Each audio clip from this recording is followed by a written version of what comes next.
Hola a todos y a todas, bienvenidos una vez más a nuestro programa, bienvenidos a Trending Topic. De nuevo nos encontramos en una entrevista especial, un especial que se debe a las próximas elecciones de Andalucía del próximo 19 de junio, donde todos los andaluces y andaluzas estamos llamados a las urnas. Y para aclarar las candidaturas que se exponen en estas elecciones, hemos organizado esta entrevista. Blas Infante escribía en blanquiverde el himno que hoy define nuestra autonomía, himno en el que el señor Infante alentaba a los andaluces a levantarse. Andaluces, levantaos. Ese mismo mensaje me gustaría transmitirle a ustedes, que si nos está viendo o oyendo, andaluces, oyentes, espectadores, levántense. Levántense y por unos minutos hablemos de Andalucía, de su presente, de su pasado y de su futuro. Hablemos de la obligación que como ciudadanos tenemos de acudir a votar el próximo domingo 19 de junio. Pero para votar hay que conocer dos elementos fundamentales en unas elecciones. Primero, el programa de los partidos que jugarán la partida. Y en segundo lugar, el candidato o la candidata que está dispuesto o dispuesta a ocupar el sillón de la presidencia de San Telmo. Sillón el cual ocupa poder que no es pequeño y que busca a alguien que le deje de llamar ese sillón de San Telmo, y desde el próximo 19 de junio se refiere a él como ese es mi asiento, asiento de mi pueblo. Señora Nieto, ¿será ese su asiento en el Parlamento de Andalucía durante los próximos 4 años? Bienvenida. Muchas gracias por la invitación. Pues sí, con esa convicción y con ese afán salimos a la arena electoral. Permítame que le haga una primera pregunta, pero me gusta siempre que definamos y se definan ellos mismos las personas a las que recibimos aquí. Por eso, ¿quién es Inma Nieto y cómo se define? Bueno, soy una más. Esto es un trabajo coral, colectivo, y había que organizarse de alguna manera, y yo tengo el honor de ser la candidata a la presidencia de la Junta, pero somos un plantel de hombres y de mujeres con muchas convicciones, con muchas ganas de que Andalucía esté mejor, tenga un porvenir ilusionante, de alegría, de compromiso con nuestra tierra, aprovechando todo lo bueno que tiene, solucionando problemas que llevan demasiado tiempo preocupándonos y ocupando poco a los gobiernos de la Junta, y yo quiero ser partícipe y parte activa de un gobierno del que la gente se sienta protagonista. Bueno, y permítame, vamos a empezar por el lado más fuerte, digamos, ¿no? Que lo dejamos ya de lado.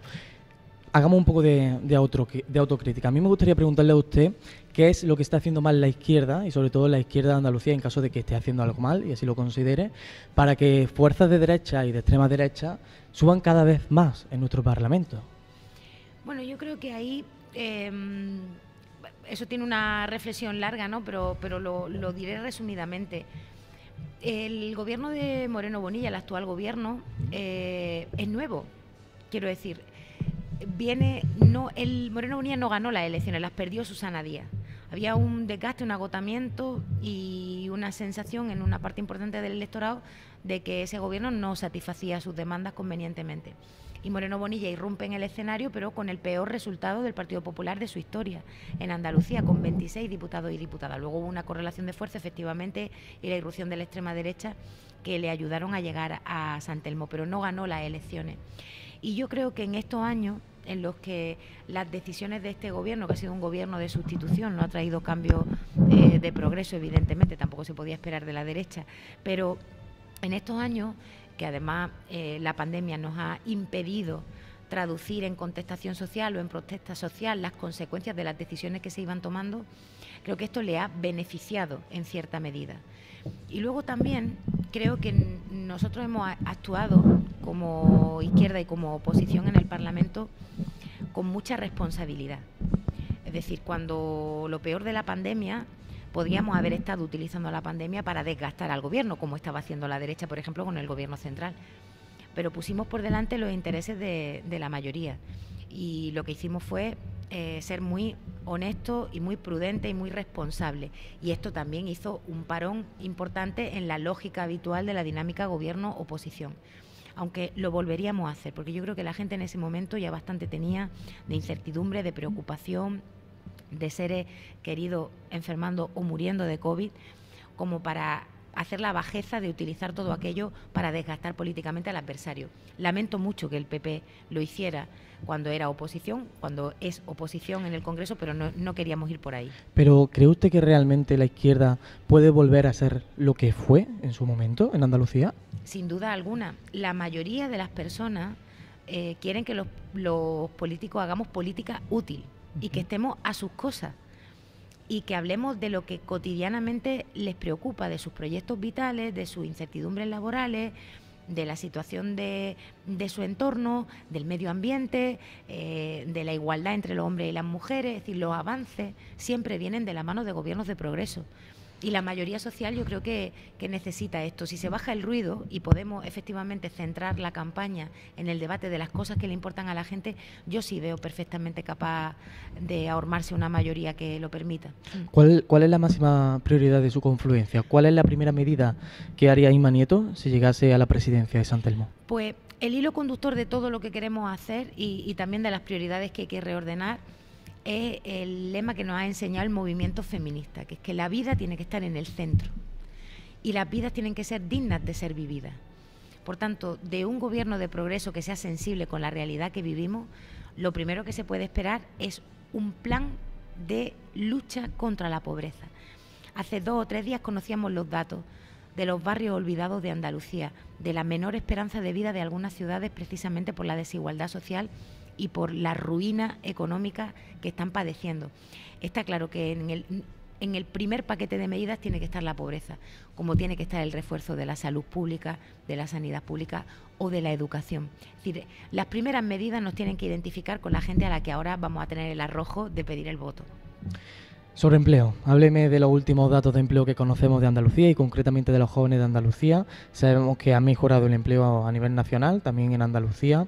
Moreno Bonilla, el presidente, arrojaba el mérito, digamos, del alto crecimiento de empleo a los datos de Andalucía, pero aún así seguimos siendo los líderes del paro juvenil, por ejemplo, ¿no? Sí, uno de los problemas estructurales que tiene Andalucía es el paro y se ceba especialmente con la gente joven. De hecho, hace muy pocos días tenía un encuentro con chicos y chicas andaluzas que están viviendo en Madrid y me decía una enfermera del Puerto Santa María: he cambiado el paro de Andalucía por la precariedad de Madrid. Y creo que esas realidades no pueden quedar fuera del corazón de un programa de gobierno que tiene que pensar que no podemos estar teorizando sobre el futuro de una tierra cuyos protagonistas de ese futuro se están marchando o no tienen oportunidades. De todas maneras, la manera en la que Moreno Bonilla cuenta lo del empleo es muy tramposa. Él se apunta los beneficios de la reforma laboral que votó en contra de su partido en Madrid, cuando vienen bien dadas, se apunta a su pretendida buena gestión esos datos buenos, y cuando vienen mal pues saca la artillería contra el gobierno central. En Andalucía se ha dado una circunstancia sobre la que también tenemos que reflexionar que nos estamos ofreciendo a gobernar. Y es que está habiendo un número creciente de personas que están dejando de buscar trabajo. Y eso da una medida del calado del desánimo de mucha gente que no encuentra respuesta ni en la oferta pública ni en la privada. Un plan de choque de empleo tiene que estar, que de hecho los había, pero el Partido Popular se lo ha cargado, tiene que estar fundamentalmente dirigido a esa parte de la población, a la gente joven, que es la que peor lo está pasando. Pero realmente empleo en cantidad como hace falta y de calidad, ¿es posible? Por supuesto.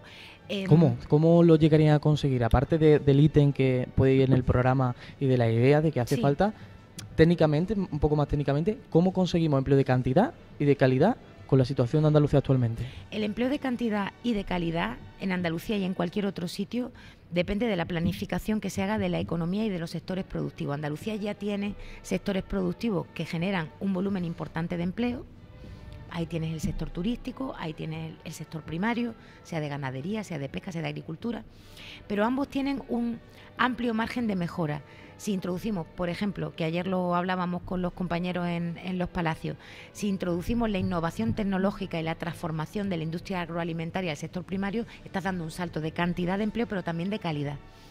Pero es que hay más sectores en los que Andalucía tiene mucho que decir, incluso que puede liderar en el contexto estatal, financiado con los fondos públicos europeos extraordinarios que se han puesto a disposición de los estados, ahora sí, no como hace 10 años, para proteger a la gente y para proteger a las empresas.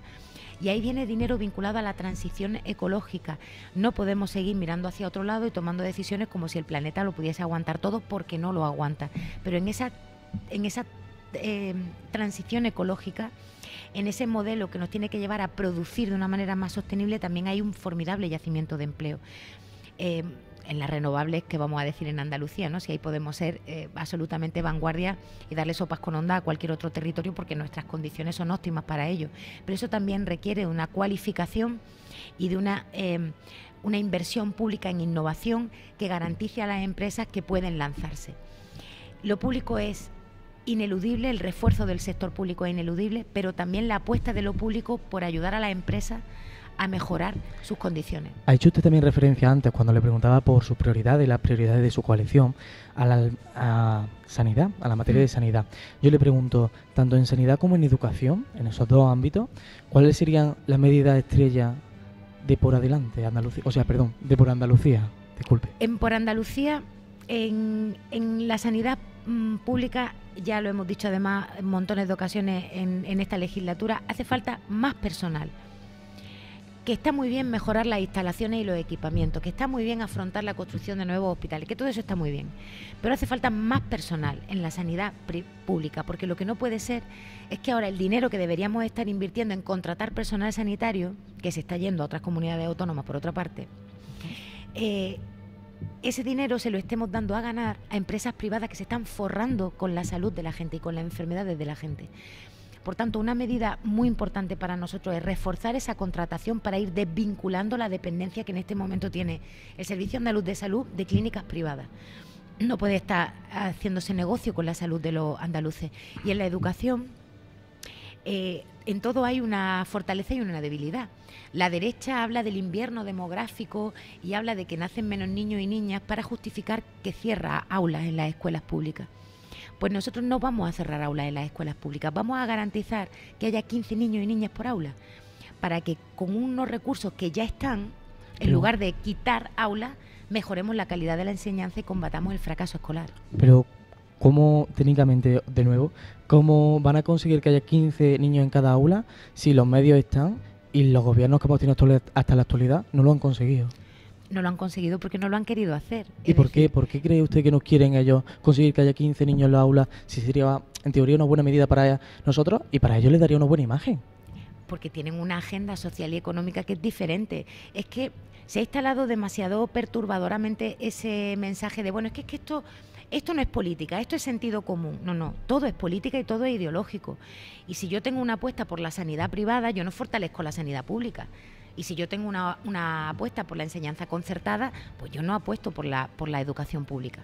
Eso es un modelo ideológico y unas prioridades, pero las nuestras no son esas. Las nuestras son las de cumplir las leyes que dicen que en nuestras competencias exclusivas está velar por la garantía de un sistema público, tanto sanitario como educativo como de protección social, que garantice a la ciudadanía que con independencia de su nivel de renta puede progresar en la vida. Dios, no se ha hecho porque no se ha querido. Si a ti se te cae la natalidad y tú cuando vas a matricular a los niños en su primer año de infantil, en lugar de cerrar 2 líneas de un colegio que tiene 4 para 3 años, dejas las 4 abiertas, evidentemente con el mismo profesorado, puedes tener a menos niños y niñas por aula y atenderles mejor. Pero claro, tienes que hacer una apuesta por mantener esos recursos y no ver una oportunidad de volver a meter la tijerita y dejar los colegios públicos cada vez más chiquititos, porque si quien nos oye o nos ve tiene esa curiosidad, que mire cuántas líneas se han cerrado con el mismo índice de natalidad en la escuela concertada. 0 pelotero. Al contrario, ¿no? Claro. Vale. Y en materia de igualdad, hablando de leyes, como estábamos comentando, sobre la nueva ley del aborto que pretende aprobar y sacar adelante el Consejo de Ministros, en cierta parte de la población ha sido bien recibida. La oposición lo calificaba como una cortina de humo por parte del gobierno para tapar toda la polémica que tienen con los temas del espionaje, pero realmente vamos a avanzar en igualdad con esa medida. ¿Y cómo haría su coalición, su gobierno, que la igualdad mejorase en Andalucía? Lo primero, no podemos tener un gobierno de la Junta que se declare insumiso a los avances legislativos que plantee el gobierno estatal para el conjunto del país. La igualdad entre hombres y mujeres es un elemento vertebrador de la convivencia democrática. Es decir, con la desigualdad y con la precariedad cebándose en una parte de la población, sujeta todavía a estereotipos y a modelos de vivir y de asumir roles de otro tiempo, no se puede avanzar en igualdad en ningún sentido. Entonces, lo primero es cumplir con las leyes. La derecha siempre es muy reticente a los avances, lo ha sido para la eutanasia, lo fue para el divorcio, ahora lo es para la actualización de la ley del aborto, de la salud menstrual, pero esa agenda feminista se tiene que abrir paso porque es de justicia social, que las mujeres y los hombres tengan un porvenir compartido. Entonces, la agenda es la de la potencia de esa medida, la de los recursos públicos a disposición de que esas medidas efectivamente desplieguen sus efectos positivos para la población y efectivamente para las mujeres, pero también es de una apelación sincera, constante a los hombres feministas, a los hombres que no quieren a las mujeres en peor condición que ellos y que son, digamos, el elemento que nos está faltando ahora para que se extienda lo que por otra parte ya es una mayoría social, que yo creo que la mayoría de la gente quiere caminar en igualdad, rodeada de hombres y mujeres que tengan las mismas oportunidades y los mismos derechos. Hablábamos antes, bueno, comentaba usted antes, que hoy en día todo es política y todo es ideología y realmente mueve más en muchas ocasiones la ideología que el propio programa de gobierno, ¿no? Yo le pregunto, ¿cuál es su ideología? ¿Son ustedes comunistas? Yo soy de izquierda, no soy del Partido Comunista, pero soy una orgullosa compañera de viaje de mis compañeros y compañeras comunistas, de los que he aprendido mucho, la verdad. Pero hay mucha gente que no lo es, pero que también se siente concernida por ideas que yo creo que en la terminología clásica se consideran de izquierda. Y luego podemos hablar de progreso o podemos hablar de sensibilidades o de prioridades que se ordenan de manera diferente en cada quien. Pues habrá quien es más feminista o quien está más preocupado, más concernido por el cambio climático o quien está más preocupado por la fortaleza del sector público, a saber.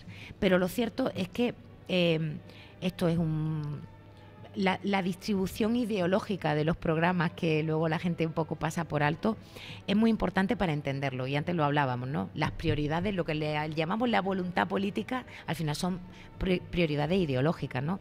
Le quito impuestos a los ricos y me quedo con menos dinero para los servicios públicos. Es una decisión ideológica, además muy equivocada. Hemos visto y hemos leído también y escuchado muchos mensajes de la oposición y de otros partidos cuando al principio se convocaron las elecciones y apareció la confluencia por Andalucía, que bueno, que venía acordada una cierta confluencia, hasta que posteriormente de la convocatoria de elecciones no lo conocimos, no llegó a sentarse como tal. Y yo le pregunto, muchas veces, bueno, le sigo poniendo, hemos escuchado que sus compañeros de Parlamento decían que para poder ganar unas elecciones y para poder gobernar, primero hay que saber presentarse a las elecciones. Sí. Y yo le pregunto, aparte sobre estos comentarios, ¿son realmente ustedes una coalición fuerte? Sí.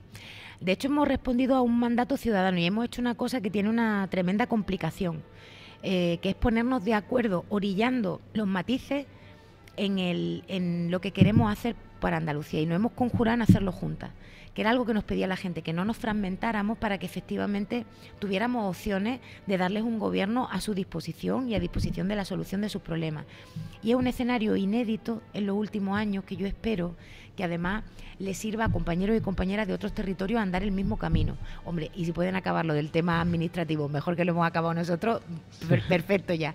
Pero lo importante es el acuerdo político, lo importante también es que luego hemos solucionado también el problema administrativo y legal al que nos llevaba aquello de la última hora, pero me parece extraordinario que el Partido Popular, que ha hecho 5.000 contratos, que le ha echado abajo el Tribunal Superior de Justicia de Andalucía por desprecio de la más básica ley de contratos públicos, que tiene abiertas 2 causas de corrupción en Almería por financiar ilegalmente su partido y sus campañas con dinero de empresarios, con mordidas, como lo de Madrid, que tiene a su presidente de honor, Javier Arena, de senador autonómico y de presidente, como digo, de honor de su partido aquí y en los papeles de Bárcenas, y gente que ha tenido aquí en Andalucía también, causa judicial, la sigue teniendo abierta, por haber traficado con mascarilla en lo peor de la pandemia, hombre, que te digan que tú no te sabes presentar a las elecciones y demás, bueno, me parece el típico chascarrillo de la gente que lo que no quiere es hablar de las cosas de la gente. Y está todo el día enredando, pues para que ahora pues yo le conteste y él me contesta y yo no le pregunte por qué ha despedido 8.000 sanitarios, por qué no quieres hacer nada con el precio de la vivienda o qué vas a hacer con el empleo teniendo 1.700, 1.800 millones de euros que ha mandado Europa y que están guardados, dice Moreno Bonilla, para cuando hagan falta. O sea que no tiene, en fin, no tienen ni gracia para hacer ese tipo de críticas, pero tampoco fundamento porque han sido unos pésimos gestores. Bueno, llegamos ya a la última pregunta, la que, saliendo un poco más de la formalidad de lo político, y la que me gusta siempre hacerle a todas las personas que pasan por aquí, por estos micrófonos.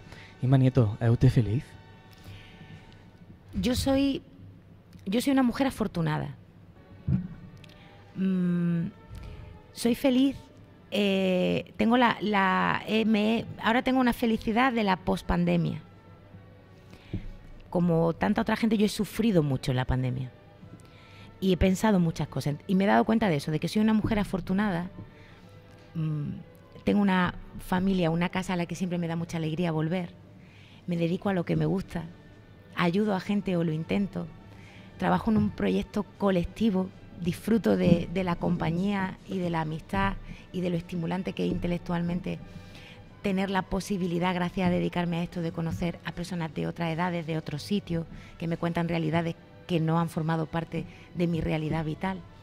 Entonces, compartir mi vida con tanta gente y poderle dar un sentido positivo, a mí me acerca a eso que llamamos, aunque sea a veces efímeramente, felicidad.